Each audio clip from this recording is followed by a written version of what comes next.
더 좋은 세상을 만들겠다, 모두가 평등하고 안전한 사회를 만들겠다는 이런 선한 의도가 어떻게 우리를 최악의 상황, 그러니까 전체주의라는 감옥으로 이끌 수 있을까요? 오늘 우리는 20세기 가장 큰 논란을 불러일으킨 책 중 하나죠. 프리드리흐 하이에크의 노예의 길을 통해서 그 무서운 과정을 한번 깊이 들여다보려고 합니다. 지옥으로 가는 길은 선의로 포장되어 있다. 이 말 어디선가 들어보셨죠? 바로 이 문장이 오늘 우리가 파헤쳐볼 하이에크 생각의 심장과도 같습니다. 아니, 어떻게 좋은 뜻으로 시작한 일이 그렇게 끔찍한 비극으로 끝날 수 있다는 걸까요? 그 작동 원리, 그 메커니즘을 지금부터 살펴보겠습니다. 네, 바로 이겁니다. 어떻게 좋은 의도가 최악의 비극을 낳는가? 이게 바로 오늘 우리가 풀어야 할 가장 중요한 질문인 거죠. 하이에크는 노예의 길이라는 책을 통해서 그 위험한 연쇄 반응이 어떻게 일어나는지 우리에게 아주 강력하게 경고하고 있습니다. 자, 오늘 우리가 함께 걸어갈 길인데요. 먼저 왜 하이에크가 시대의 반역자로 불렸는지 그 배경부터 알아볼 거고요. 그가 말한 선의로 포장된 노예의 길이 대체 뭔지, 그리고 그 길이 어떻게 우리의 자유를 파괴하고 왜 결국 최악의 인간이 권력을 잡게 되는지 그 무서운 논리를 따라가 볼 겁니다. 그리고 잊혔던 그의 사상이 어떻게 부활했는지, 이게 오늘날 우리에게 어떤 의미가 있는지도 함께 이야기 나눠보겠습니다. 그럼 먼저 시간 여행을 좀 떠나볼까요? 하이에크가 이 책을 썼던 1944년으로 말이죠. 전 세계가 전쟁의 포화와 끔찍한 경제 위기로 신음하던 때였습니다. 그야말로 세상은 새로운 질서, 우리를 구해줄 어떤 구원자를 애타게 찾고 있었죠. 자, 이 타임라인을 한번 보세요. 1929년 대공황으로 자유시장은 완전히 실패한 것처럼 보였고 사람들은 정부가 나서서 모든 걸 해결해 주길 바랐습니다.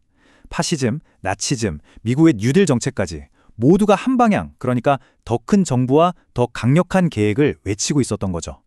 이런 시대의 하이에크의 주장은요, 완전히 시대에 역행하는 말 그대로 반역처럼 들렸습니다. 모두가 진보라고 믿었던 그 길에 홀로 서서 그 길이 아니야! 라고 외친 거니까요. 그러니까 당시 분위기는 이랬어요. 한쪽에서는 케인즈주의가 정부가 적극적으로 개입해서 경제를 안정시켜야 한다고 외치면서 대세가 됐고요. 다른 한쪽에선 아예 국가가 생산을 전부 통제하자는 사회주의가 시장 실패의 완벽한 대안처럼 여겨졌습니다. 이런 거대한 흐름 속에서 개인의 자유로운 선택과 시장의 자생적인 질서를 강조했던 하이에크와 오스트리아 학파는 정말 철저한 비주류, 외톨이였던 셈이죠. 하이에크는 바로 이 달콤해 보이는 유혹들이야말로 자유를 파괴하는 독이라고 경고하기 시작한 겁니다. 자, 그럼 이제 본격적으로 이 책의 가장 핵심적인 아이디어로 들어가 볼게요. 하이에크는 경고합니다. 우리가 노예가 되는 그 길은요, 절대로 어떤 악당의 사악한 계획에서 시작되는 게 아니라고요. 오히려 그 반대입니다. 사회정의, 더 나은 평등, 모두의 안전 같은 정말이지 가장 숭고하고 좋은 열망에서 그 첫걸음이 시작된다는 겁니다. 여기서 정말 중요한 포인트가 뭐냐면요. 하이에크가 평등이나 안전 같은 좋은 목표 자체를 비판한 게 절대 아니라는 점이에요. 그는 단지 그 좋은 목적지로 가기 위해서 중앙계획이라는 잘못된 버스에 올라타는 순간 우리는 결국 원치 않았던 예속이라는 종착역에 도착하게 될 거라고 경고한 겁니다. 목적이 아무리 좋아도 방법이 틀렸다는 거죠. 하이에크가 봤을 때 당시 세상을 위협하던 사회주의, 공산주의, 파시즘은 겉모습은 달라도 결국 집단주의라는 하나의 뿌리에서 나온 괴물들이었습니다. 개인의 목표보다 집단의 목표, 공동선을 앞세우는 순간 개인의 자유는 필연적으로 억압될 수밖에 없다는 거죠. 그는 서구 문명이 위대해진 건 바로 이 개인주의, 즉 각자가 자유롭게 꿈을 꿀 수 있는 토대 위에서였다고 굳게 믿었습니다. 자, 그럼 궁금해지죠? 도대체 중앙계획이라는 게 구체적으로 어떻게, 어떤 과정을 거쳐서 우리의 자유를 파괴한다는 걸까요? 하이에크는 이게 그냥 일어나는 게 아니라 마치 도미노처럼 피할 수 없는 연쇄 반응이라고 말합니다. 그가 제시하는 자유상실의 메커니즘, 그 엔진 속을 한번 들여다보겠습니다.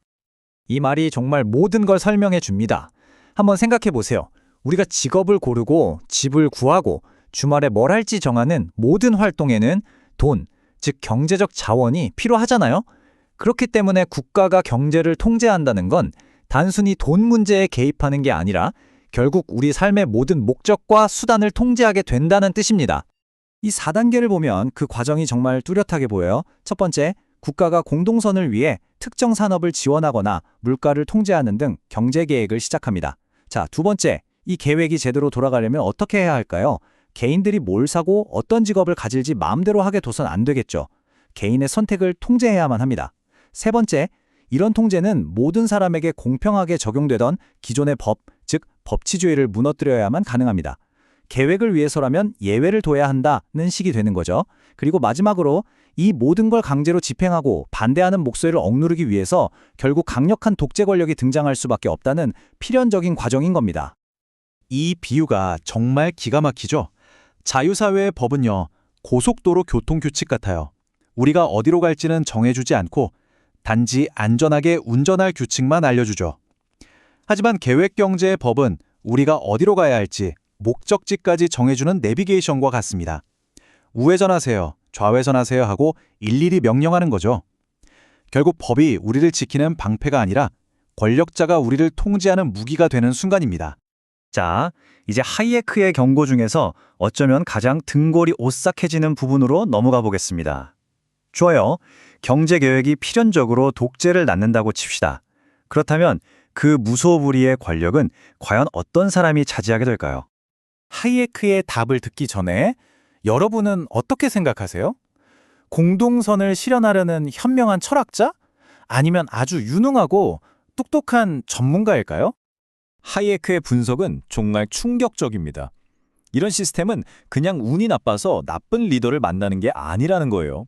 구조적으로 시스템 자체가 최악의 인간을 권력의 꼭대기로 끌어올린다는 겁니다. 왜냐고요? 첫째, 수많은 사람들을 하나로 묶으려면 고상한 이론보다는 우리가 남이가 저놈들을 무찔러야 한다 같은 단순하고 원초적인 감정에 호소하는 게 가장 효과적이기 때문입니다. 둘째, 양심이 있는 사람은 계획을 강요하기 위해 사람들을 속이거나 억압하는 일을 차마 하지 못하겠죠. 결국 이런 짓을 아무렇지 않게 할 수 있는 파렴치한 자들만 남게 됩니다. 마지막으로 나라를 위한 일이다라는 명분은 그 어떤 잔인한 행동도 정당화하는 마법의 주문이 되어버립니다. 자, 이렇게 시대를 거스르는 어찌 보면 굉장히 도발적인 경고를 던졌던 노예의 길. 이 책의 운명은 과연 어떻게 됐을까요? 그리고 모두에게 잊혔던 그의 사상은 어떻게 화려하게 부활했을까요? 1970년대 세계 경제는 스태그플레이션이라는 전례 없는 위기에 빠집니다. 물가는 미친 듯이 오르는데 실업률도 같이 치솟는 기현상이었죠.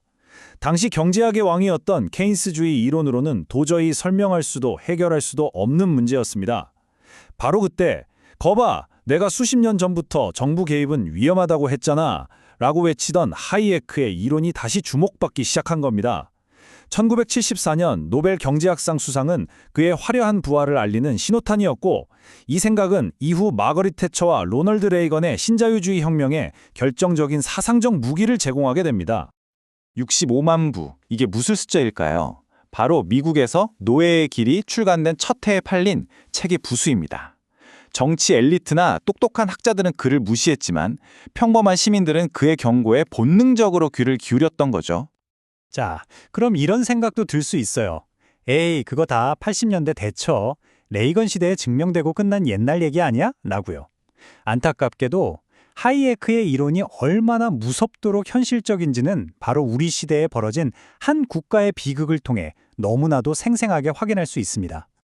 21세기 남미 최고의 부자 나라였던 베네수엘라는요, 정말 교과서처럼 하이에크가 예언했던 그 노예의 길을 한 걸음 한 걸음 정확히 따라갔습니다. 사회정의를 내세운 포퓰리즘 정책으로 시작해서 경제 시스템이 망가지고 그 혼란을 수습하겠다며 더 강력한 통제가 들어서고 결국 경제는 완전히 파탄나고 반대하는 사람들을 억압하는 독재 국가라는 비극으로 끝을 맺었죠.